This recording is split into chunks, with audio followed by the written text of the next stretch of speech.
Before we get into the breakdown, just go check out my boy's app, Dishful, a digital cookbook you could use to browse recipes, create your own, and even store the ones you find online. He doesn't even know I'm doing this promo, but he's been working really hard, so it would mean a lot if you all just looked it up on the App Store and ran up the pre-orders for me. 7,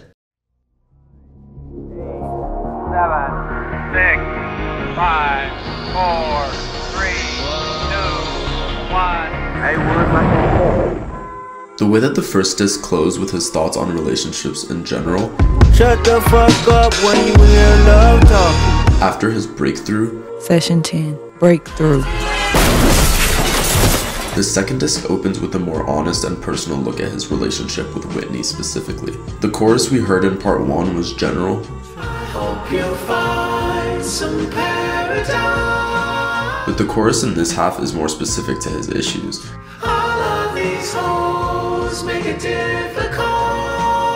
With Tolle calling him out by name in the middle of it. Mr. Duckworth. In this song, he takes responsibility, Rain on me, put the blame on me. is full of guilt, Got guilt, got hurt, got shame on me. feels like he's falling from savior status, To me, it's a game to me with a bedroom mat. Sleep, I ain't never had a as he admits to his wrongdoings, much. I shut down too, I ain't there too much. and tarnishes the perfect image the fans have of him. He takes his own advice and takes his own masks off like he told us to do on N95, But a mask won't hide who you are inside. finally letting go of his ego. Wipe my ego, dodge my pride. In the second verse, he opens up about how he felt overworked and not really listened to in the relationship. You said I feel better if I just worked hard without lifting my head up. Which caused him to open up less and less, That left me fed up. adding to his pre-existing issues with vulnerability. Men should never show feelings, being sensitive never helped. But in his emotional and powerful outro, he takes on Whitney's perspective, Miss regrets, I believe that you done me wrong. interpolating Cole Porter's Miss Otis regrets. When Cole Porter writes the words of music, they stay written and remembered and played. Which is about a woman who murdered her lover for being unfaithful. Miss Otis regrets she's unable to lunch today. Before he recreates the moment of confessing his infidelity to Whitney, Some things I must confess, spoke my truth, paid my debt, can't you see? to free himself of the weight of his guilt by finally admitting the truth.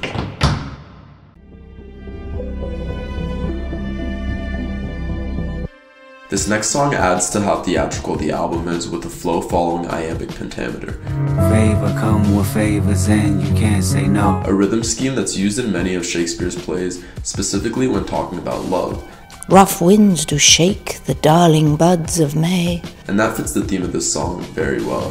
That's what I call love. The song sees Kendrick finally challenge his messiah status by grappling with the concept of love itself. He questions how much he deserves the crown, his status as a leader in rap, when he doesn't feel like he's doing enough for his own family, let alone the world of people who follow him. He examines his own way of showing love, being a leader, You walk around like everything is in control. providing for his family monetarily, Go out the way to make the coin available.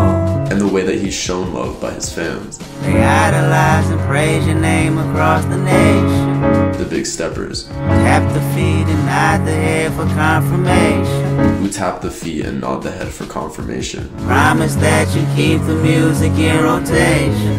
whenever he drops new music, That's what I call love. validating his ego. But what he realizes in between these verses is that the love can go away at any second. One thing I've learned, love can change with the seasons. Despite everything that came before, one slip up, saying no once, For the time it'll go, then I'll be there when somebody needs. or not giving his fans any music for years, could make that love go away, could make them forget about everything that came before. You say no, and all you done gives them amnesia.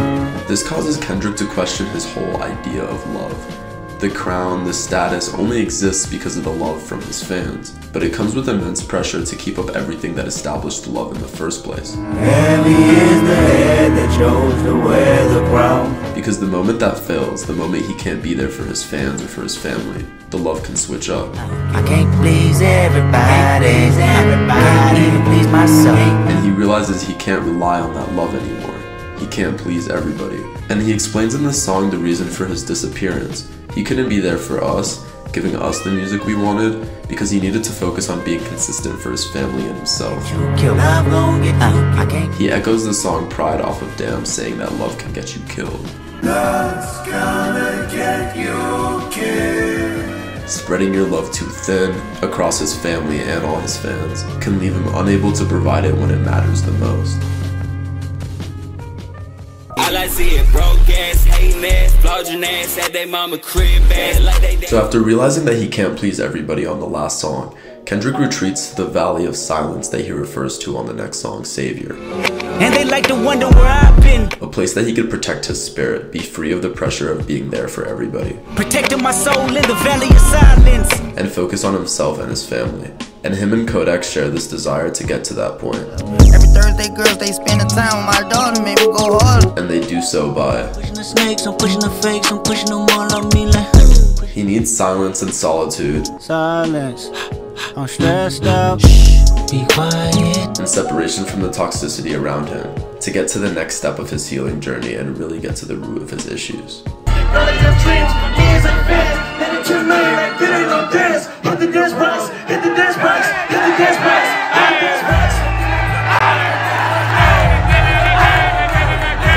Helping him understand his issues further, really tap into what it was in his childhood that made him act like this, is another monologue from someone Kendrick relates to.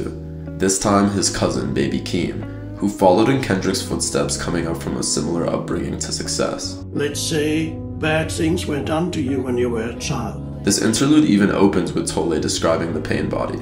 And you develop a sense of self that is based on the bad things that happened to you. Showing Kendrick is now on the stage of pinpointing what trauma that pain body originated from to grow out of it. I watched Keem by 4 cars in 4 months. And he does this through his shared experiences with his cousin.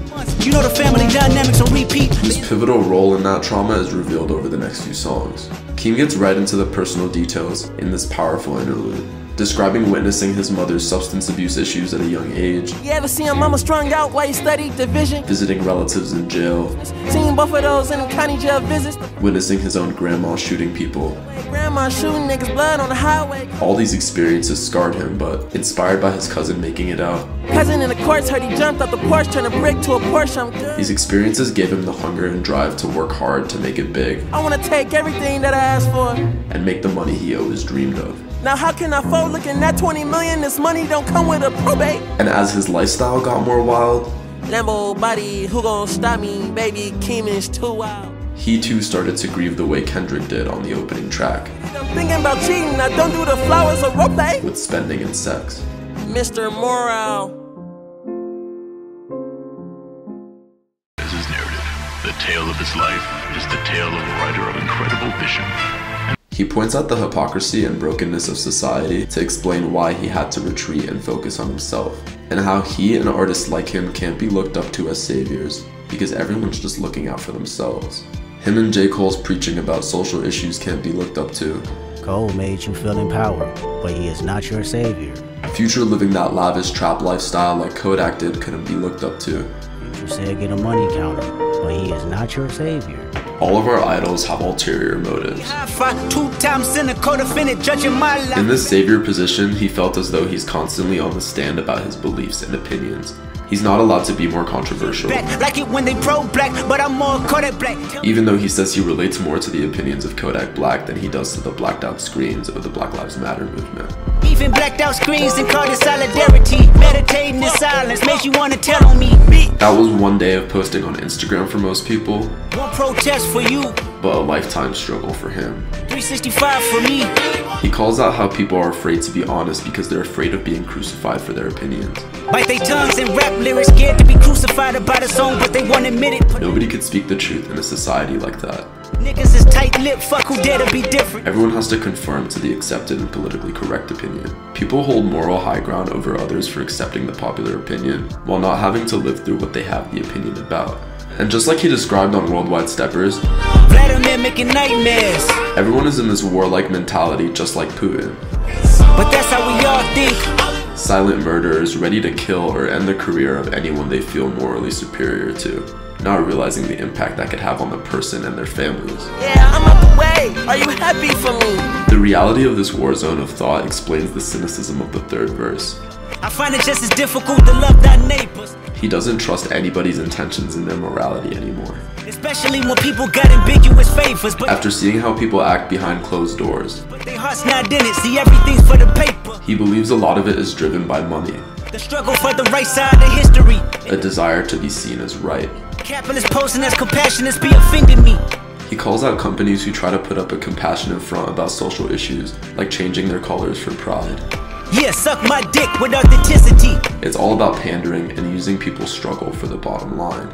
Then he says, Tupac dead, gotta think for yourself. He's telling us that there's nobody, not even himself, that you can look up to and try to follow to validate your opinion. You have to form your own opinion and be honest to yourself.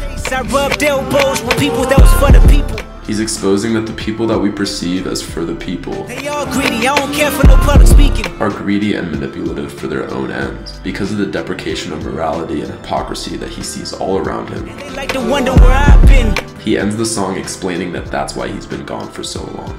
Protecting my soul in the valley of silence. He's had to isolate from this toxicity to truly form his own opinions and identity and save his own soul, and he encourages us to do the same.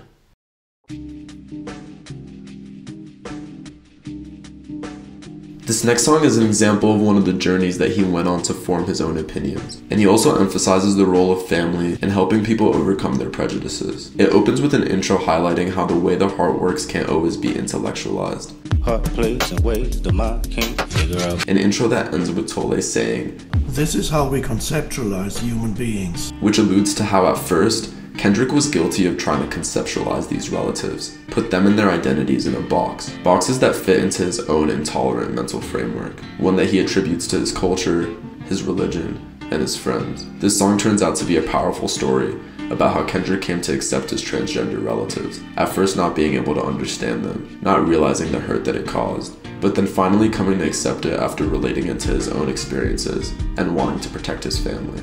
Throughout the song, he misgenders his uncle. My auntie is a man now. Understanding the situation as his auntie now being a man because of an inability to accept the change fully. When his cousin followed suit, as Kendrick describes in the third verse, Demetrius is Marianne now. He upset her with his use of slurs. No better. Middle school kids with no filter, however. Misgendering her throughout the verse still. But I still loved them. Not placing that much importance on how words can hurt people. Seemed more distant, wasn't comfortable around me, everything was offensive. A mentality that persists throughout the song until his uncle is called out by a preacher in a church for his transgender status. Church, his auntie is a man now, it hurt. Despite him being one of the most religious people that Kendrick knows. You had stronger faith, more spiritual when it lose, we're living life straight. Making it cut even deeper. Kendrick steps up to defend him. I said, Mr. Preacher Man, should we love thy neighbor? Turning the churchgoers against him. The building was thinking out loud, bad angel. But earning the appreciation of his cousin and uncle. That's when you looked at me and smiled, said thank you. And making Kendrick more open to understanding the hurt that his slurs cause. When they finally get to talking about it, Kendrick is reminded of a time that he too was offended by just a word, when a white fan came up to rap at a show and said the N-word repeatedly. And he's able to use that to understand why the F-slur would hurt his cousin. The important thing to take away here is the line, to truly understand love, switch position. Compassion and empathy can only be born from putting yourself fully in the shoes of others. A technique that Kendrick employs on songs that follow to fully understand the flaws that come from his own trauma and have love for others who are normally judged, by understanding that their mistakes come from trauma in the same way as his. It's a controversial song, but it's powerful and it gets its point across, and this lesson is essential in understanding the way the end of the album unfolds. This transition into the next song is genius. The clip of the Dallas Cowboys show host Django going on a rant about a Cowboys loss. One of the worst performances I've seen in my life. Both alludes to the performance Kendrick was just talking about and his general performance as a savior in the play that is this album, after letting the world down with his admissions about his flaws. This next song, which features the newest member of PGLang, Tanna Leone, is the anthem of Kendrick abandoning his Mr. Morale persona, I'm sacrificing myself to start the healing, realizing he can't live with the weight of his trauma forever, it's time to heal. Wondering how other celebrities have dealt with it, Taylour Paige, the face of 1,000 rappers using violence to cover what really happened. I know somebody, I wonder if folk suffer from closure, the way that she posted the hurt that a woman carries. And some of the famous downfalls of celebrities have been from not dealing with it. I think about Robert Kelly. If he won't molested, I wonder he'll fight for Felly. And this is where we start to see the philosophies of Tolle play out and help prepare Kendrick for his true transformation and healing process in the next song. It needs to periodically feed on more unhappiness. We're gonna look back at this song as one of the most powerful and influential rap songs of all time. I know I'm gonna miss a lot in this breakdown of it, and I know that because I can make a whole video on just this song, and let me know down below if that's something you guys would be interested in, because this song, this climax of this play's second act, is the exact moment of Kendrick coming face to face with and overcoming his trauma and its place in the collective trauma of the Black community. Specifically the underlooked trauma of rampant sexual abuse, a generational curse that comes from a cycle of abuse dating back to the cruelty of slavery in the United States. A song that builds up into a dark and powerful breaking of all the chains that this trauma has put on his community. He starts this song setting out to heal his community. Standing on 2 words, heal everybody. But having now learned that the healing starts within himself, heal myself, secrets that I hide, buried in these words. He recalls traumatic memories of the abuse his mother faced. Mother cried, put their hands on her, it was family ties. He's real with himself about the ways he's dealt with his grief in the past, drowning it in material gain, now forcing himself to deal with it sober. Transformation, you ain't felt grief till you felt it sober. As he puts it later, he doesn't drink or smoke, so that sobriety doesn't mean he was escaping through drugs and alcohol. I was never high, I was never drunk, never held my mind. But everyone is addicted to something. No dependence, except for one, let me bring you closer. And for him, facing his pain sober means he's facing it without the addictions of spending and sex distracting him from what's really going on. He could really feel the grief and face it head on now. That chorus is the epitome of what has made it so hard to face it. The reality is so tragic and shocking that escapism is the only way to keep sane. Anybody but myself. But that escapism has gone too far, and it's not a way forward for himself and his community. So he contradicts the chorus and digs even deeper. Just as a side note before I go on with the rest of the verses, I can't pretend to understand how deep the pain of the rest of this song goes. It doesn't feel right to try to intellectualize it through a breakdown like this, but I also think it's important to open up a conversation about what Kendrick is revealing here, because the song is specifically about the trauma of the Black community in the United States, but it's meant to give us all an example of how to heal. So that being said, I would really love to hear and discuss with you all about how this song affected you personally down below. What does it mean to you? How did it make you feel when you first heard it? How did it affect your life afterwards? It was really a point of reflection for me and what I was going through at the time of listening to it. And I'd love to hear if you have a similar story down below. In the second verse, Kendrick describes the way of using his talent of rapping. I remember looking in the mirror, knowing I was gifted. The hope of it being a way out. I started rhyming, coping mechanisms to lift up my self-talk. As a central way of coping in his early years, coping with the confusion of the untrue allegations of his cousin sexually abusing him. They accused my cousin, did he touch you, Kendrick? And especially with the trauma of him being constantly asked about it. Did he touch you? I said no again, still they didn't believe me. Those interrogations, those moments scar him and are etched into his memory to this day. Frozen moments, still holding on it, hard to trust myself. He thought that fame would be the way out, but he was still uneasy after quote-unquote making it. Congratulations, made it to be famous, still I feel uneasy. This line at the end of the verse hints at the reason for the repeated allegations, and although it's addressed more directly later in the song, it's a line that speaks for itself. Mother's brother said he got revenge for my mother's face. One of the most powerful and haunting lines he's ever written. Black and blue, the image of my queen that I can't erase. He opens the third verse confessing to the sex addiction that he used to cope instead of the usual alcohol and drugs. So intoxicated, there's a lustful nature that I failed to mention. The insecurities that caused him to hurt the one who cared about him the most. Insecurities that I project sleeping with other women. A wake-up call. Whitney's hurt, the pure soul I know. That final push and sign that he can't go on ignoring his issues any longer. Asking God, where did I lose myself, and can it be forgiven? The pain that it caused him to see how far from himself he's become, so far that he threw all of his morals and humanity away, was the reality check that he needed, even if it came too late for him to not sabotage his relationship. She looked me in my eyes, is there an addiction? And continue the cycle by traumatizing Whitney. I said no, but this time I lied, I knew that I can't fix it. Still, She cares for and loves him so much that she still wants to see him heal. Pure soul, even in her pain, know she cared for me. So she recommends therapy. Gave me your number, says she recommended some therapy. In therapy, Kendrick is able to get more direct about the trauma he could only briefly mention before.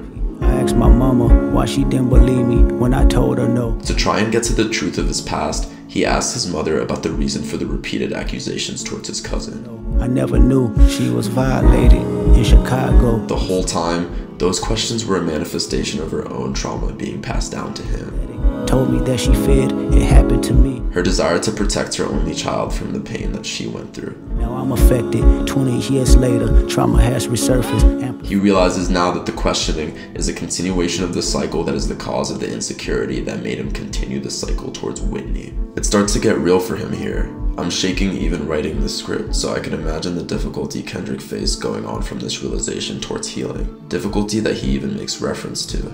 As I write this song, I shiver cause I'm nervous. He thought that the healing would come from the fulfillment of his addiction that he accomplished touring the world as a superstar. I made it home, 7 years of tour, chasing manhood. And by the time he made it back, it was too late. But Whitney's gone. By the time you hear this song, she did all she could. He had already wronged Whitney too much for her to stay and be that solution. Admitting to that about himself, he now opens up the scope to the black community as a whole. A conversation not being addressed in black families. Being brutally vivid about the devastation of slavery and the sexual abuse and denigration central to it. The devastation haunting generations and humanity. That started this curse and cycle to begin with. He realizes here that it hasn't been addressed head on and dealt with yet. We ain't recovered, still living as victims in the public eye. The community still needs healing. Every other brother has been compromised. This legacy of torture still haunts his community. Secrets, every other rapper sexually abused. And he could see it in other artists that used rapping as a way out just like him. I see them daily, burying their pain in chains and tattoos. This is where he comes back to the fact that everyone has to make this journey and be real with themselves. Before you start to pass judgment on how we move, learn how we cope. Rather than passing judgment on others without understanding the trauma that has led to whatever you're judging. Whenever his uncle had to walk him from school, his anger grows. So as this song powerfully crescendos, Kendrick gains his strength back in this realization and discovery of the truth, gaining the strength to break the chains of the guilt that he felt. So I set free myself from all the guilt that I thought I made. The shame that his mother felt. So I set free my mother, all the hurt that she titled shame. So the blame that his cousin dealt with. So I set free my cousin chaotic for my mother's pain. The trauma Whitney had to go through to lead to Kendrick having no way forward but to heal. So I set free the power of Whitney, may she heal us all. And through freeing the people involved in this journey and using his verse as a step-by-step example of that journey, he frees everyone listening and learning from this, in that now we could be moved to begin our own healing process and heal our society and break that curse through the sum of our individual freedom. As I set free all your abusers, this is transformation. Whitney comes back at the end of the song to express her pride in that Kendrick was able to truly and honestly move himself and his people forward. I'm proud of you. And the play concludes with the omniscient chorus declaring that freedom. I bear my soul and now we're free. And choosing to move forward with love. Love me for me.